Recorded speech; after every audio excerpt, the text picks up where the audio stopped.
The notification buzzed against my palm, vibrating weakly through the hospital blanket.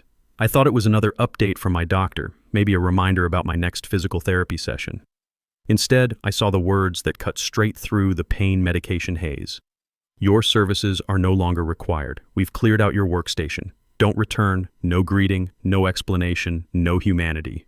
My name is Ryan Thompson, 47 years old, Senior Operations Director at Summit Industrial Solutions, and I was reading my termination notice while lying in a hospital bed with a broken collarbone and 3 cracked ribs from a construction site accident. I blinked twice, wondering if the morphine was making me hallucinate, but the message stayed there. Cold, digital, final. Something cold ran through me, not from the injury, but from sheer disbelief. 11 years of rebuilding that company's crumbling logistics division, gone in one lazy text from CEO Nicole Patterson, a woman who once told me, "You're the backbone of our operations," apparently not backbone enough. Across the room, another patient let out a low, knowing exhale. I hadn't paid him much attention since he was wheeled in an hour earlier. Gray-haired guy, probably in his late 50s, alert despite the IV line taped to his hand. He tilted his head toward me. "Rough news?" I swallowed hard. "I just got fired from the hospital." He raised an eyebrow. "That's impressive in the worst possible way." I turned the phone so he could see the message. His eyes scanned it once, then they sharpened. Not with pity, but with recognition. "I know that tone," he murmured. "Nicole Patterson." My breath caught. "How do you know her?" He gave a quiet, knowing smile. "I'm Jason Martinez." The name hit me like a punch to the gut. Jason Martinez, CEO of Pacific Manufacturing Group, Summit's largest competitor, the man Nicole dreaded running into at every industry summit, and here he was in the bed next to mine, staring at the message that ended my career. For the first time since I'd woken up in this ward, my pain shifted into something else, something sharper, more purposeful. Nicole hadn't simply fired me, she had handed me directly to the one man she feared most. Jason leaned back against his pillow, eyes still on me. "Ryan," he said softly, "it seems your company has made a very expensive mistake." The next morning, sunlight pressed weakly through the thin hospital curtains. My body still protested every movement, but my mind was clearer than it had been in days. I stared at the phone on my tray table, at the message that had blown up my life, and felt something inside me click into place. I wasn't broken. I was done being loyal to the wrong people. Across the room, Jason Martinez was already awake, propped against his pillows like the hospital bed was just another conference room chair. A pen rested in his hand, tapping rhythmically against a notebook balanced on his lap. "You didn't sleep," he observed without looking up. "Not much." I finally lifted my gaze. "My mind's working overtime." "Good. That means you're not defeated." I let out a small, dry laugh. "Defeat would have been easier than whatever this is. It's called transition," he said quietly. Coming from anyone else, it would have sounded like corporate speak, but from him, a man Nicole had feared for a decade, it felt different, real. He nodded toward my phone. "Do you know how many contracts you personally managed at Summit?" The question hit harder than I expected. I swallowed. 10 major contracts, 18 smaller ones, around $45 million a year. His eyebrows lifted a fraction. "And those clients? They trusted you, not your CEO." Images flashed through my mind. Frantic midnight calls with plant managers during equipment failures. Factory directors telling me I was the only person who understood their processes. Procurement teams asking for me by name, even when Nicole wanted someone else involved. "Yeah," I said. "They trusted me." He closed his notebook with a soft thud. "Then Nicole didn't fire you, Ryan. She fired the bridge holding her company upright." I opened my mouth, then closed it again. The truth hit me right in the gut. Jason leaned forward, elbows on his knees. "Look, I'll be straight with you. At Pacific Manufacturing, we've been trying to break into Summit's client ecosystem for years, but strategy alone isn't enough. We needed someone who understands the architecture, the people, the pain points. Someone those clients already rely on." My pulse quickened despite myself. "Are you saying—" "I'm saying," he interrupted gently, "that if you walk through Pacific's doors, you won't be starting over. You'll be leading, fully, without some insecure boss putting a ceiling over your head." That hit me right where it mattered. "Here's the thing. I'd been dealing with Nicole's ego for years, watching her take credit for my work while treating me like I was lucky to have the job.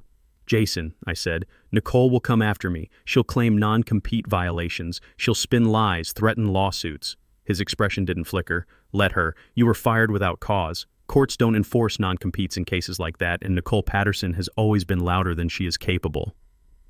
I almost laughed because it was true. Bottom line is, Nicole was all talk when it came to actual business knowledge. A nurse drifted in then, checking our vitals, breaking the tension, but the decision forming inside me didn't dissolve. When she left, Jason spoke again, softer this time. "Ryan, you're standing at a door that only opens once. And for the first time since the accident, I believed I might actually walk through it." By the time I was discharged 2 days later, the winter air outside felt sharper, cleaner, like it was cutting away the last bits of shock that had been hanging on me. My ribs ached with every breath, but my mind was steadier than it had been in a long time. Jason had been discharged the morning before, leaving me with a short message scribbled on the back of a folded intake form. "Opportunities fade faster than pain. Don't wait too long. J.M." I kept that note tucked inside my jacket pocket as my brother drove me home from the hospital. He tried to talk to me about my injuries, about resting, about taking time to heal, but my thoughts kept drifting back to Summit, to Nicole, to the text that had cut my loyalty clean in half. When we reached my apartment, a small padded envelope lay wedged between the door and the frame. My name was written in neat block lettering. Inside, a business card embossed with Pacific Manufacturing Group's midnight blue crest, and a handwritten line, "Call when you're ready." I stared at the card for a long time, my thumb tracing the raised silver lettering. I thought of Summit's cold halls, of Nicole's clipped tone during meetings, of how invisible I had let myself become. And then I thought of the clients who trusted me, not because of titles or policies, but because I had earned it. That night, unable to sleep, I opened my laptop. My body begged for rest, but my mind refused it. I pulled up every public document, every quarterly report, every press statement from Summit over the past 3 years. I wasn't searching for ammunition. I was searching for clarity. What I found didn't surprise me. Revenue fluctuations hidden behind fancy footnotes. Client churn quietly rising every quarter. New hires placed strategically around Nicole's inner circle rather than where the company actually needed them. Summit wasn't stable. It was wobbling. And Nicole had fired the only person holding together the most volatile section of her operation. The next morning, with a cup of lukewarm coffee in hand, I dialed the number from the business card. My heart was pounding harder than it had during the accident that sent me to the hospital. The line clicked once. "Pacific Manufacturing Group. This is Brooke speaking." I cleared my throat. "This is Ryan Thompson. Jason told me to call." A pause, then a shift in her tone. Warm and purposeful. "He's been expecting you. Can you come in on Monday?" My ribs throbbed, but something deeper, something determined rose to the surface. "Yes," I said. "I'll be there." And as I hung up, I realized this wasn't revenge. This was getting back what was mine. Monday arrived faster than my body would have liked. Each step, from the rideshare to the revolving doors of Pacific Manufacturing headquarters, sent a dull ache through my ribs, but I refused to let it slow me down. The building towered above me, sleek steel, clean lines, the kind of architecture that spoke quietly rather than shouting, a stark contrast to Summit's aging glass panels, which always felt one decision away from cracking. Inside, the lobby hummed with purposeful movement. No frantic energy, no disorganized scrambling. Just steady, focused professionals moving like they understood exactly where they fit in the machine. A woman with warm eyes and a dark navy blazer approached me. "You must be Ryan. I'm Brooke. Jason's waiting for you." Her tone carried reassurance, not pity, and for a moment I felt the tension in my shoulders ease. She guided me through a corridor of glass conference rooms, each filled with teams deep in discussion. Not chaotic shouting, actual collaboration. When we reached the corner office, Brooke knocked once. "Come in," Jason's voice called. He stood by the window when I entered, hands in his pockets, city skyline stretching behind him like a backdrop for success. He turned, and for a moment the CEO disappeared, replaced by the man from the hospital bed. The one who'd seen my worst moment without judgment. Ryan. He greeted me simply. "I was hoping you'd say yes." I managed a small smile. I wasn't sure I'd be able to make it. My ribs have a mind of their own right now. "Sit." He motioned toward the chair across from his desk. "Pain can wait. Opportunity can't." As soon as I sat, he slid a slim folder toward me. Inside were documents, not contracts yet, but outlines, ideas, vision, plans for integrating new operational strategy into Pacific's infrastructure. "This," he said, "is what I believe you can build here." I stared at the pages. They weren't job responsibilities, they were blueprints. Blueprints for authority, autonomy, innovation. Things Summit had spent years pretending I didn't deserve. "You saw all of this from one conversation?" I asked quietly. "I saw it from 11 years of your reputation," he corrected. Summit talked a lot about loyalty. What they never understood was that the reason your client stayed wasn't loyalty to the company. It was loyalty to you. That hit me deep. Deeper than I expected. He sat across from me. "Look, I'm not offering you a role out of sympathy. I'm offering it because Pacific has a gap only you can fill." My breath steadied. My pulse slowed. For the first time in a long time, I said, "This feels like something I'm choosing, not something I'm just trying to survive." A slow smile crossed his face. "Then let's choose it together." For the next 2 days, I tried to follow the doctor's instructions and rest, but my mind refused to cooperate. Every time I leaned back against the pillows, my thoughts returned to the folder Jason had shown me. Not the numbers or the projections, those were familiar territory, but the quiet promise woven between the pages. Build something that belongs to you. By Wednesday evening, I was finally able to move around the apartment without gripping furniture for balance. The pain was still there, but so was momentum. It pulled me forward. So I did something I hadn't done since the hospital. I opened my email, hundreds of unread messages, dozens from clients, and then the one name I had been expecting, yet dreading, Nicole Patterson. The subject line was ice cold, clarification needed regarding client communications. I clicked it open with a steady hand. "It has come to my attention that several clients have attempted to reach you. You are reminded that you are no longer an employee of Summit. Please refrain from responding to any messages to avoid violating your separation terms." My jaw tightened. There was no warmth, no apology, not even acknowledgement of the timing of my firing. Just the same arrogance she'd always used like a weapon. I didn't reply. Instead, I opened another email. One from Midwest Logistics, a client I had shepherded through 2 major equipment overhauls. "We heard about your medical leave. Could you confirm when you'll be available again? We prefer not to transition our account without speaking to you first." My pulse flickered. Not with fear, with realization. Even now, Summit was trying to replace me. But clients weren't just accepting it, they were asking for me. I closed the laptop and exhaled slowly. I wasn't powerless. I wasn't forgotten. I wasn't replaceable.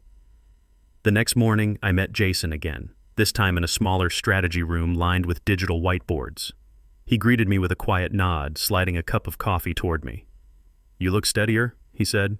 "I feel steadier." "Good, because there's something we need to discuss." He tapped a file on the table.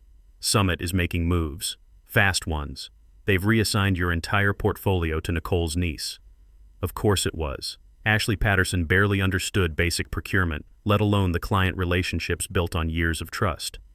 Jason folded his hands. "Look, I don't want to push you, but clients reaching out to you directly, that's not something we can ignore."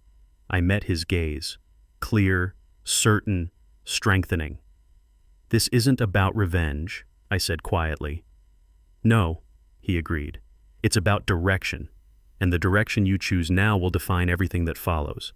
And in that moment, with the hum of Pacific's operations vibrating faintly through the walls, I knew Summit was no longer my home. My future was already pulling me somewhere else. By Friday morning, the tension surrounding Summit had begun to leak into the industry like a slow rumor.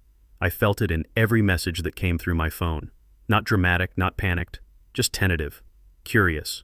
Clients sensed instability long before the public ever did. When I stepped into Pacific's office for our scheduled meeting, a controlled urgency pulsed through the halls. Not chaotic, organized, sharp, deliberate. Something was shifting. Jason was already in the strategy room, jacket off, sleeves rolled to his elbows. He looked like a man preparing for an operation rather than a meeting.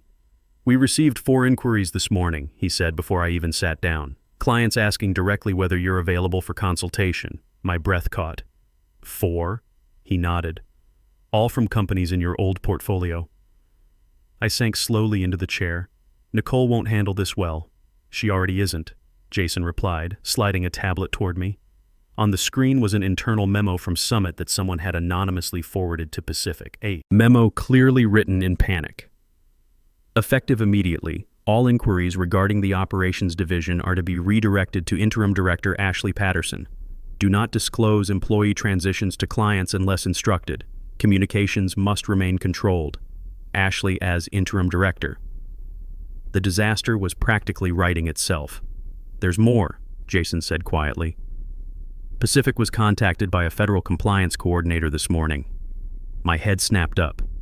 "Routine," he assured me. "But they asked whether we anticipated sudden client migrations. They've received whispers that Summit is restructuring aggressively." Something hollow spread in my chest. I had spent 11 years stabilizing that division. One stupid decision from Nicole had undone everything. "This is spiraling," I whispered. "It is," Jason said. "And you stand at the center whether you like it or not." He leaned back, studying me as if measuring whether I understood the scope of what was unfolding. "Ryan, if these clients move, it won't just be a transition. It will expose everything Nicole has been burying. And Summit's board won't stay blind forever." My pulse thudded painfully against my healing ribs. "I didn't want this," I murmured. "I know," he replied. "But wanting has nothing to do with where responsibility falls. You didn't ask for leverage, but you have it." Silence settled between us, heavy but strangely clarifying. Clients trusted me. Summit was unraveling, and Pacific was offering a path forward, one built on clarity, not fear. Finally, Jason spoke again. "Ready to talk next steps?" I exhaled slowly, the decision crystallizing in the air between us. "Yeah," I said. "I think it's time." That weekend, my apartment felt too quiet for the storm gathering outside its walls. Emails pinged in slow, steady intervals, each one another sign that Summit's carefully painted surface was cracking. A few came from former colleagues, written in the vague, cautious tone of people who knew their messages could be monitored. But the ones that mattered came from clients. Polite, direct, uneasy. "We've been reassigned to someone unfamiliar. Can you confirm your status? Our project timeline has stalled. Are you still consulting independently? We'd like to understand the transition plan with you, if possible." I read each message twice, feeling the weight of them settle on my ribs like a second injury. These weren't opportunistic inquiries. These were warnings. Quiet signals that Summit was wobbling without someone they trusted. Sunday afternoon, I met with Jason again at a quiet cafe near Pacific's campus. He arrived without an entourage, without a laptop. Just a folder tucked under one arm and an expression that told me he already knew most of what I was about to say. "You've seen the messages," he said as soon as we sat. I nodded. "They're not asking about Summit, they're asking about me. That's why we need to be deliberate," he said, setting the folder between us. "Clients reaching out is one thing. Responding too quickly can give Nicole ammunition, but ignoring them sends the wrong message too." I exhaled slowly. "So what do you suggest?" He opened the folder. Inside were drafts, communications plans, legal protocols, transition frameworks. Everything structured, careful, precise. "We create clarity," he said. "No promises, no contracts. Just a public update that you're exploring new opportunities. After that, we wait." I stared at him. "Summit will panic." "That's the point," he replied calmly. "Panic exposes truth." A chill slid down my spine. Not from fear, from recognition. Jason wasn't orchestrating revenge. He was building stability, structure, a path that didn't require destruction to be valid. But Summit was unraveling fast. That evening, one more email arrived from Great Lakes Manufacturing, one of the oldest accounts in my portfolio. "We were informed that your health condition prevents further collaboration. Please confirm if this is accurate. We prefer not to transition unless absolutely necessary. My fingers tightened around my phone. Nicole wasn't just replacing me, she was rewriting the narrative. Sickness, incapacity, silence, a convenient story to mask the truth. On Monday morning, I stepped into Pacific's lobby with the decision already solidified inside me. This isn't about choosing a side anymore, I told Jason when he approached. No, he agreed. This is about choosing your voice. And for the first time since the hospital, I felt ready to use it. By Tuesday morning, the industry current had shifted from whispers to a low, steady rumble. I could feel it in the elevator ride up to Pacific's 15th floor, the subtle hush when doors opened, the quick glances exchanged between employees, the quiet caution that only appeared when something big was beginning to unfold. Jason met me outside the strategy room, a tablet tucked beneath his arm. Summit issued a statement an hour ago, he said, leading me inside. My stomach tightened. About me? Indirectly. He slid the tablet across the table. The announcement was short, painfully short. Due to unforeseen circumstances, our operations division will undergo temporary restructuring. All inquiries will be redirected to Director Ashley Patterson. No mention of my firing.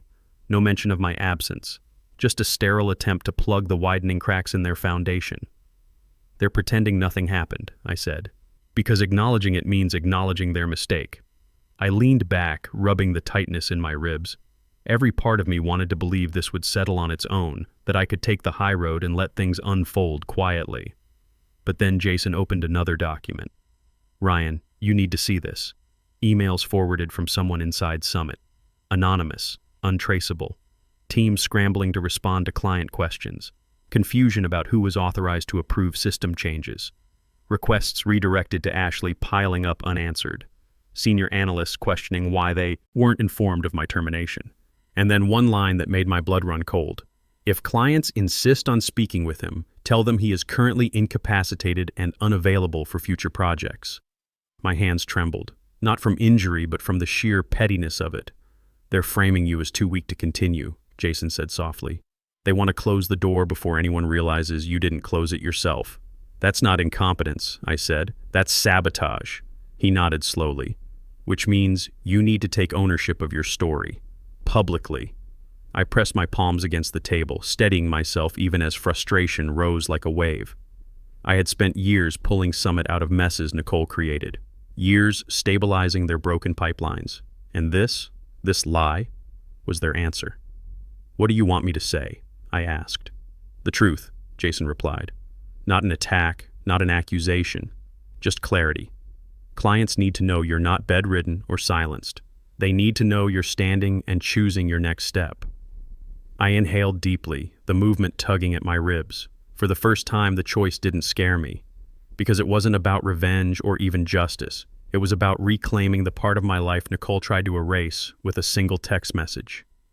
I looked up at Jason, resolve forming cleanly in my chest. Then, let's tell them. By Wednesday morning, my public update was ready. Simple, professional, clear. After completing medical treatment, I'm evaluating new professional opportunities. I remain committed to supporting organizations that value stability, transparency, and long-term partnership. I will share more details soon. No attack, no drama, just truth. Pacific's communications director, Brooke, reviewed it twice before giving a calm nod. This tone will make Summit nervous, she said, which is exactly what they deserve. Jason waited beside her, arms crossed, watching my reaction more than the message.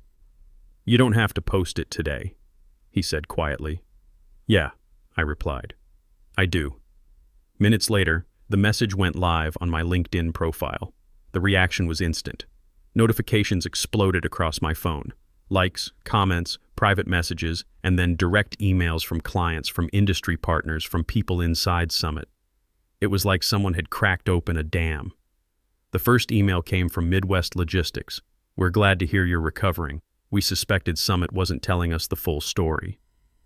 Then from Great Lakes Manufacturing. We paused all new requests until we could confirm your status. Please let us know where you land. We'll follow. And then a third message, the one that made my breath catch. I'm sorry. This shouldn't have happened to you. sent anonymously from a Summit internal address. I stared at that last line for a long time. Someone inside was watching this unfold. Someone who knew Nicole's story was falling apart. By noon, the situation escalated further. Brooke hurried into the conference room where Jason and I were reviewing transition frameworks. "There's something you both need to see," she said, voice tight. She set a printed report on the table, a summary of Summit's investor call, leaked less than an hour after it ended. And there it was, in black and white. Client retention risk elevated, operational continuity unresolved, leadership stability under review. And beneath those lines, a phrase that hit deeper than all the others: key personnel departure continues to impact multiple accounts. Jason met my eyes over the report. "That key personnel is you." A heavy silence settled between us, vibrating with the weight of everything Summit was trying to hide and failing to control. "This isn't a crack," he said quietly. "It's the beginning of an internal collapse." My chest tightened, not in fear, in recognition, because I finally understood. Summit hadn't simply lost me. They had lost the thread that held their entire operations network together. And Nicole was running out of places to hide. I closed the report, my decision settling like steel in my ribs. "Jason," I said steadily, "if Summit is falling apart, we need to be ready for what comes next." He nodded once, the corner of his mouth lifting. "Oh, we will be." That evening, as lights flickered across Pacific's windows, my phone buzzed with an anonymous message. "They're collapsing. You should see this." A second message followed. Screenshots from Summit's internal audit channel. Unauthorized system changes under Ashley's credentials. Client churn hidden in doctored reports. Nicole's panicked directives scattered across midnight timestamps. This wasn't mismanagement anymore. It was a quiet implosion. I sent everything to Jason. He called instantly. "Summit's board is meeting right now," he said. "Someone leaked the audit results. This is the moment." My chest tightened. "They'll blame me. They'll try," he said, "because it's easier than admitting the truth. The moment you were gone, everything they buried started surfacing." Minutes later, more messages arrived. From an old colleague, Nicole stormed out. Security took her badge. A second message, Ashley resigned, total chaos. I sank back in my chair, not triumphant, just finally free of the weight I had been carrying since the day Nicole fired me in that hospital bed. Jason stepped into the room a moment later, calmer now, as if he already understood what this ending meant for both of us. "You didn't cause their collapse, Ryan," he said. "Nicole did. You simply stopped holding the pieces together for her." I looked out at the city. Bright, steady, wide open. For the first time in years, the future didn't feel like a fight for survival. It felt like possibility. I took a slow breath, ribs aching, but spirit steady. "Then this," I said quietly, "is my clean break." Jason nodded. "And you're beginning."